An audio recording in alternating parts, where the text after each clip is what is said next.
she heard a man's footsteps outside. When he walked in, he was surprisingly straightforward. She got married for the first time but ended up saying "I do" to a photograph. Relatives around her kept whispering judgmentally, but she held back her tears and went through with the ceremony. Back in those days, women had no say in choosing their partners. When Xiaomei was suddenly told she'd be marrying a stranger, she didn't even have time to process it. A week later, she thought she'd finally meet her husband, but instead, she married his photo. He was in the Navy and rarely came home. The family felt helpless about it, so she forced herself to go through a wedding with a picture. For 2 weeks, she spent every day alone. Then one day, word came, her husband was coming home. After all this time married, she was finally about to meet him. She couldn't sit still.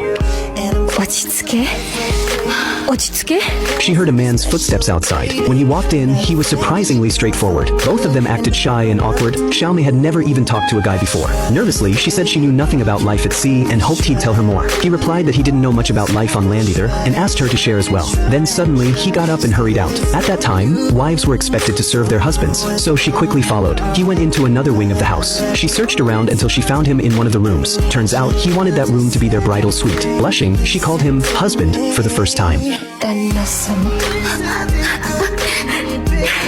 Soon, he brought in cooking utensils himself, something that embarrassed Xiaomei, since that was supposed to be her job, not his. But this man was different. He told her it was okay, he didn't mind helping.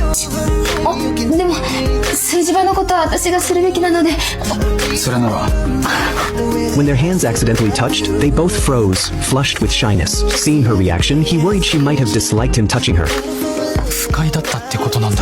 Xiaomei had asked relatives what her husband's favorite food was and wrote it down. That night, she decided to win him over with a good meal. She cooked for what felt like ages and nearly overcooked the fish. But with the first bite, he didn't complain. In fact, before Xiaomei could even start eating, he'd already finished his soup and rice and hinted for more. She rushed to serve him another bowl. Afraid he'd think she ate too slowly, she hurriedly stuffed big bites into her mouth. Ended up giving herself indigestion. Later, she told him she'd go prepare the bed. Hearing that, he grew restless. He'd never been with a woman before. This was their first night together. Xiaomei was nervous too. She didn't know what newlyweds were supposed to do on their first night. When she asked older women, they just told her to let the husband lead. But the truth was, he had no idea either. They were both incredibly shy. When she opened the door, he jumped like he'd been scared. Turned out Xiaomei had forgotten to set up the bed altogether. It was too late to ask the neighbors for one. He told her to sleep in the main room. He said he'd stay up and wait